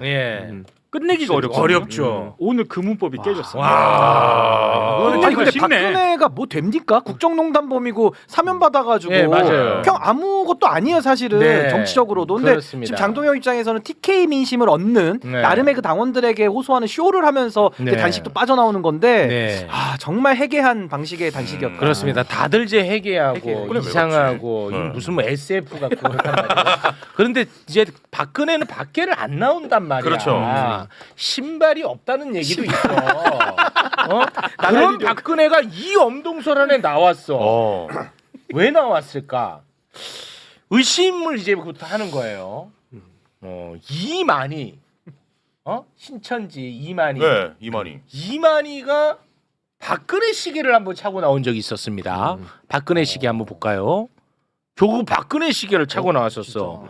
그래서 이거 도대체 뭐야? 그때도 난리가 났었는데 그때 박근혜 정부 청와대에서 일했던 사람들이 벌떼같이 달라들면서 우리는 금장 시계를 만든 적 없다라고 난리를 쳤어요.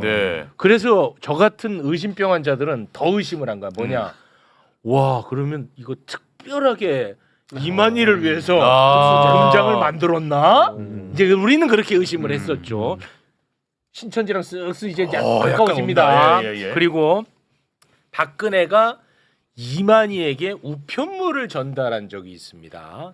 자, 우편물. 국회의원 박근혜 받는 사람이 이만희 총회장님이네요. 한나라당 국회의원. 그렇습니다. 그리고 신천지가 한나라당 당원 가입을 하라고 협조하는 문건을 배포한 적이 있거든요. 예, 문건 한나라당. 예, 신천지 대외 활동 협조 안내라고 하면서 내용이 한나라당 특별 당원으로 한시적으로 가입해 준비하고자 하오니 검토하셔서 지시하여 주시기 바랍니다. 자, 그리고 신천지 신 한자어잖아요. 신천지. 신, 예. 신 새롭다 새. 새로우신. 천지 온누리. 왜? 새누리? 이런 의혹이 있었습니다. 당명이. 새누리당. 2012년 박근혜 비대위원장이 한나라당 당명을 새누리당으로 갑자기 바꿔요. 새누리당. 이준석이 저기 또 서 있네. 박수 치고 있네. 이준석, 박근혜, 장동혁 텐트에 갔던 분들. 다 맞네 다. 아 나는 모르겠어요. 이제는 나는 빠질게요. 그 집에만 있던 박근혜가 텐트로 다 얘기해놓고 빠지네. 어때 내 작품? 아 근데 정말 정확하게 지금 텐트에 모인 사람들 그대로 신천지 수사기관으로 가가지고 네. 그대로 조사받으면 돼요 지금. 네. 와 너무 신기합니다. 딱딱 맞아 떨어지네. 제가 그래서 좀 자료 준비한 거를 이제부터 나서셔야죠. 오늘도 3분입니까? 오늘은 5분. 5분 안에 가겠습니다. 예. 일단 첫 번째 사진부터 이제 말씀을 드리겠습니다. 일단 시동을 걸고 가야 되기 때문에 첫 번째 사진 먼저 보여드리면 오늘 뭐 앞에 이제 매부쇼 앞부분에도 나오긴 했지만 코스피 5,000 나올 때마다 앞으로 뭐 5,500, 6,000 찍을 때마다 이준석 씨는 계속 이제 끌올이 돼야 됩니다. 그래서 이제 준반꿀, 이제 한쪽에는 준반꿀, 이준석 반대로 하면 꿀이다. 이걸 계속 알려서 이준석이라는 사람이 입만 열면 어떻게 반대로 가는가? 요걸 이제 알리는 게 하나가 있고요. 두 번째는 다음 사진으로 황희도는 신천지고 나발이고 없어. 그냥 이준석 하는 거야. 하루 연결된다. 얘는 그런 게 없어요. 야 이준석 자기 페이스대로 패야 돼. 바로 나옵니다. 신천지. 두 번째 사진 가면 이제 이번엔 준적준. 이준석의 적은 이준석이다. 지금 신천지 특검하면 대한민국 뒤집어 버리자는 거다. 이런 얘기를 어제 했습니다. 그러니까 한마디로 이게 이준석이 이준석과 싸우는 거죠. 왜냐하면 특검을 거부한 자가 범인이라고 본인이 했었는데 항상 주장했죠. 네, 맞습니다. 근데 지금 신천지 특검하면 이거 대한민국 뒤집자는 거다는 얘기를 하고 있는 상황입니다. 어제 저 얘기를 했어요. 네, 지금 이준석이 이런 얘기를 해서 그러니까 언제 했냐는 거야. 왼쪽에. 어제인가 제가 그렇게 확인했습니다. 지금 기자가 질문하니까 최근에. 뭐 그러면서 이제 또 아까 김영남 의원님 말씀처럼 이상한 물타기를 또 하더라고요. 말장난을 하고 바로 준적준 걸린 거고요. 그럼 이제 세 번째 본격적으로 이제 좀 사이비 내란에 대해서 들어가 볼 예정인데 이게 제가 징역형 집행유예를 받게 된 게 바로 이 건 때문입니다. 이 이명박과 신천지 건. 근데 그래서 제가 이제 신천지 피해자 연대나 막 이런 다양한 분들 만나기도 했고 실제로 뭐 사진 보면서 말씀을 드리면 지금 관련한 단독 기사도 나왔거든요. 2007년 대선 이명박 박근혜 경선 당시에 이 그 어떤 일이 벌어졌는가. 간단히 말씀드리면 앞에 쭉 말씀 주셨듯이 한나라당 쪽에 이제 신천지랑 연결이 돼가지고 막 당원 가입을 지시했다 이런 정황들이 지금 나오고 있는 겁니다. 그래서 다음 사진으로 넘어가 보면 참고로 여기에 이제 이상득 씨, 이명박 씨의 이제 형이죠. 그리고 이제 이만희 씨랑 같이 만났다 이런 얘기도 나오고 있고 실제로 이게 되게 중요한 포인트입니다. 이거는 2003년 대예비 문건입니다. 전국 청년의 정신 교육 관련 자료인데요. 간단히 말씀드리면은 탈종교화해서 전 국민 대상 홍보하고 일반인 참여를 유도하자. 이때 당시에 이제 한나라당의 서청원 대표를 지원하자면서 그 신천지 전국 청년회 쪽에다가 이렇게 그 이런 그 정신 교육을 한 내용입니다. 그래서 특히 중요한 게 두 번째 줄 제가 따로 적어놨는데 2030 대상으로 집중적 홍보하고 젊은 층에 깊숙이 파고드는 후보가 되도록 온라인망을 가동하자. 맨 밑에 줄을 보시면 노사모. 그러니까 당시에도 지금이랑 똑같았어요. 팬덤 정치 때문에 막 노사모 막 계속 욕을 했죠. 겉으로는. 뒤에서는 이런 식으로 사이비 종교 쪽이랑 손잡아서 온 오프라인으로 극대화를 하자. 노사모 능가하는 조직을 만들자. 이게 이제 오늘날 버전으로 보면 겉으로 개딸 욕하면서 뒤에서 그 반공 청년단 만든 거랑 구조가 똑같습니다. 이게 이제 네 번째 사진이고 다섯 번째로 넘어가 보면 지금 이제 또 이상한 얘기들이 인스타그램 스레드 같은 데서 돌고 있습니다. 요 얘기는 해야 되는 다시 요 얘기는 중요한 얘기라서 따로 빼놨거든요. 요 얘기 지금부터 좀 할까요? 예, 좋습니다. 이거 진짜 중요하더라고. 와 지금 SNS에 이걸로 다 도배가 돼 있어요. 나는 설마 이런 애들이 뭐 많이 있겠어 하고 안 다뤘는데 이게 진짜 중요하더라고요. 김민석 총리가 전북대학교에서 K 국정 설명회를 가졌거든요. 그런데 이제 질의응답 시간을 가졌는데 그때 윤어게인 활동을 하는 한 대학생이 가짜 뉴스를 바탕으로 질문을 했어요. 예. 근데 이게 이제 화제가 됐는데 그 장면을 잠깐 영상으로 보겠습니다. 전북대에 국무총리 김민석이 온다고 합니다. 반국가 세력이 온다는데 안 가볼 수 없잖아요. 저는 전북대학교를 다니고 있는 27살 청년 이사야라고 합니다. 청년의 입장에서요. 이제 최근에 이재명 정부에서 진행을 하셨던 정책 중에 하나인 그 북한의 체제 선전 매체인 노동신문을 국민 혈세로 배포하기 시작한 점이 참 의문이 들었습니다. 청년들의 사이에서는 이런 이야기가 나옵니다.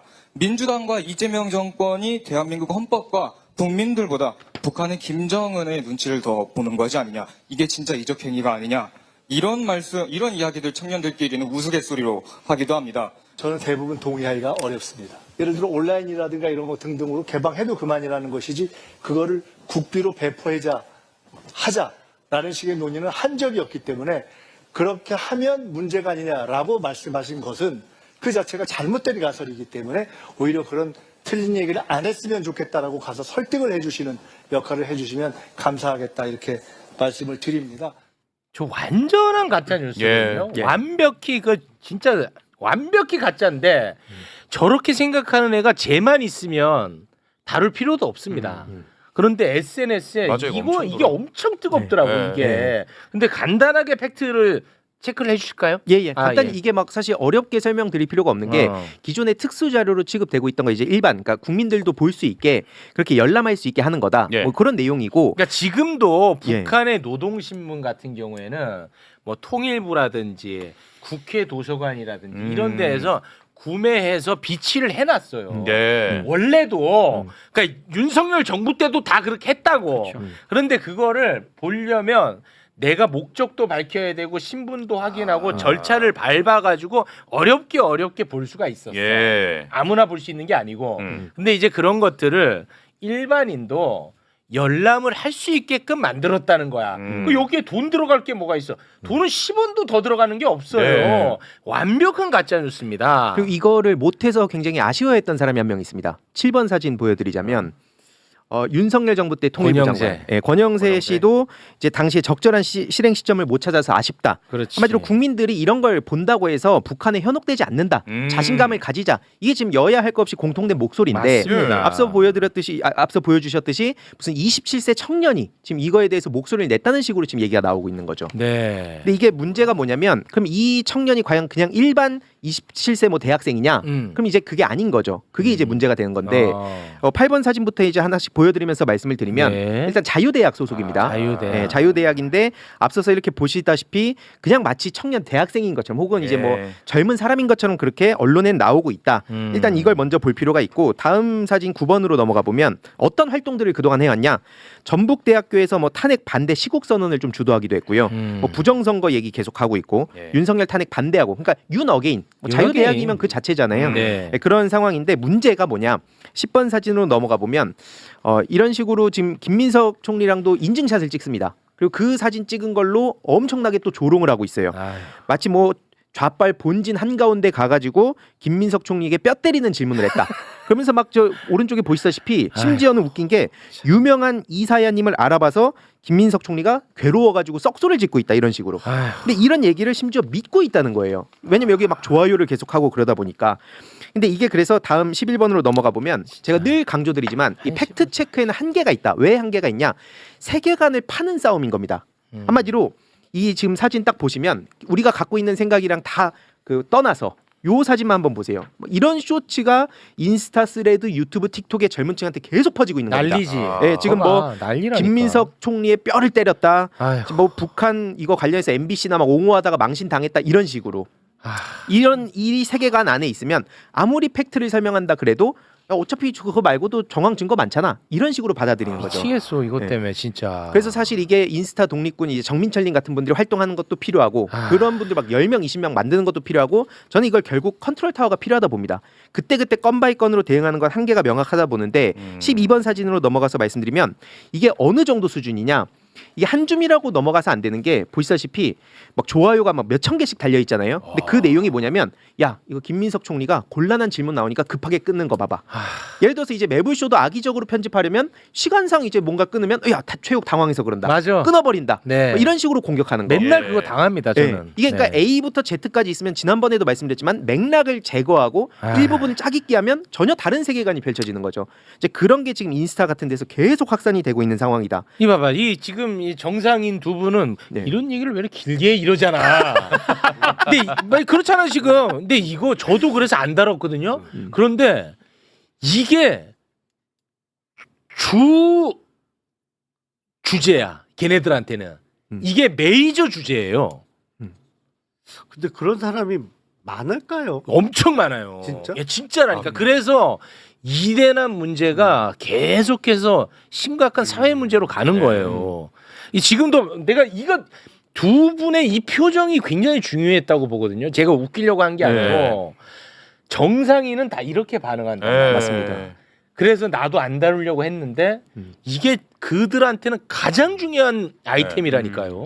그리고 이 생각이 되게 위험한 것 같아요. 뭐 얼마나 많겠어라고 그렇지. 그냥 넘어가는 거예요. 그렇죠. 그거 진짜 심각해요. 한번 인스타나 한번 들어가 보세요. 다 이거예요, 다 이거. 맞습니다. 이게 그런 의미에서 지금 이런 결국 인맥, 정보, 자금 네트워크가 있는 거고 아까 그래서 제가 신천지 2003년 문건도 보여드린 게 단순히 그냥 자연 발생적으로 나오는 게 아니라 그런 식으로 위장 활동하는 거.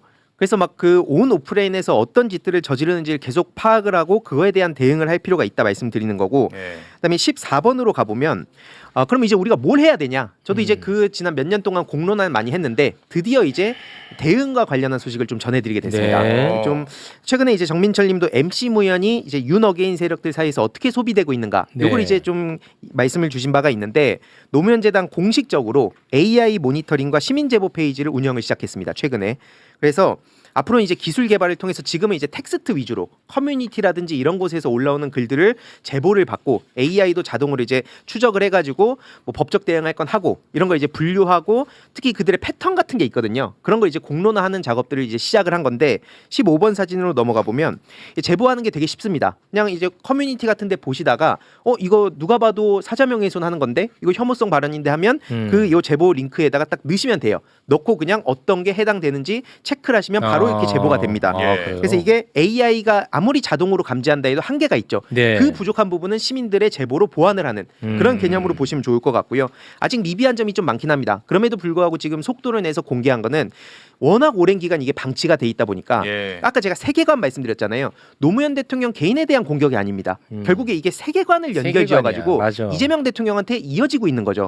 이거는 결국 궁극적으로 민주주의를 파괴하는 폭동하고도 연결이 되는 거다. 왜냐하면 저들이 계속 119 폭동을 119 민주화 운동이다, 독립운동이다 이렇게 세계관을 만들고 있잖아요.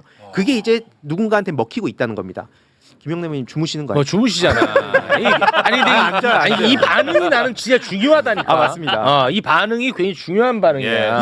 아니 그리고 이게 정상적 반응이야. 맞습니다. 정상적 반응이야. 이런 아이템에 이렇게 반응해야 돼. 사실은. 아니 근데 이제 최근에는 이제 뭐랄까 뭐 최근에 매주 토요일 일요일 그냥 자기 안방처럼 광화문에서 집회하면서 길을 막아놓던 정광훈 씨도 구속이 됐잖아요. 그리고 어제 한덕수 총리도 중형 선고가 됐고 그래서 최근에 제가 느끼는 흐름은 이게 드디어 정의가 실현되고 정상화의 길을 본격적으로 걷는구나. 우리가 그쪽으로 가는구나라고 이제 느끼기 시작했는데 전혀 아닙니다. 자꾸 어제만 해도 제가 막 제보 저도 이제 막 제보가 많이 오는데 와 이재명 대통령 2024년 1월 2일 테러 그거를 올려놓고 사람들이 이거 쇼 한다고 아직도 그러고 있는데 와 깜짝 놀랐어요. 저는 한두 명이 아닙니다. 근데 맞습니다. 어마어마하더라고요. 그게 쇼라고 아직도. 그러니까 신천지 신도들이 오프라인에서도 심지어 여기저기다가 막 작업을 하는데 온라인은 가만히 두겠나?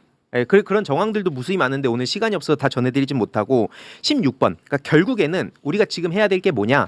뭐 이렇게 그 시민 제보 페이지가 이제 제 링크로 이렇게 남겨놓긴 했는데 노무현재단 홈페이지에 가셔도 나옵니다. 지금 해야 될 게 뭐냐면 제보가 누적되면 누적될수록 이게 자료들이 많이 쌓이잖아요. 그러면 그 과정에서 이제 패턴 분석도 훨씬 더 디테일해질 거고, 그리고 이렇게 직접 제보하시는 것도 좋고, 그게 좀 어렵다 싶으시면 그냥 댓글 같은 데다가 지금 이런 제보센터 링크가 있다 하고 남겨주시는 것만으로도 시작이다. 네. 요걸 이제 몇 달 동안 계속 하면서 계속 자료를 모으는 게 지금 현 시점에 할 일이고요. 예. 법 제도뿐만 아니라 문화, 교육, 이제 기술적 대응까지 전방위적으로 가는 거다라는 말씀드리고 싶습니다. 네, 알겠습니다.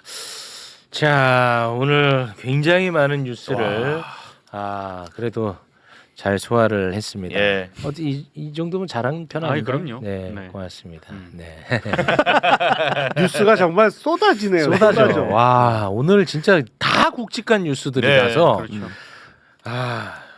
쉽지 않았는데 이렇게 정리를 했고요.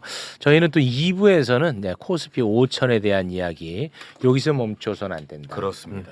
코스피 만으로 가겠다. 예. 만으로 가려면 어떻게 해야 되는지 또 저희가 중요합니다. 2부에서 아니, 일만 얘기는 내가 제일 먼저 시작한 것 같은데 또 있어요? 코스피 그거를 만. 제가 발전시켰죠. 뭐 이렇게 자기 자랑으로 끝나. 아니 그 슬로건이 깔끔하지 않았잖아요. 제 건 일만 한다. 제 거예요. 일만 한다. 내 호가 일만인데. 그러니까 그 재미 없었잖아. 근데 나는 봐봐. 일만 한다. 그러니까 실제 워크 일만 한다. 나는 뭐 놀지 않고 일만 한다. 요것도 되고 일만 코스피 일만 한다. 또 되는 거야. 잠깐 둘이 해결하고 와. 오늘 지금 22만 명이 보고 굉장히 재치 있지 않아? 맞지? 여기 드려요? 예. 너 해. 나는 놀지 않아. 나는 일만 한다. 알았어. 그리고 코스피도 일만 한다. 이게 중의적으로 고마해. 죄송합니다. 세 분과는 여기서 인사 나누겠습니다. 세 분 대단히 고맙습니다. 감사합니다. 네, 고맙습니다. 고맙습니다.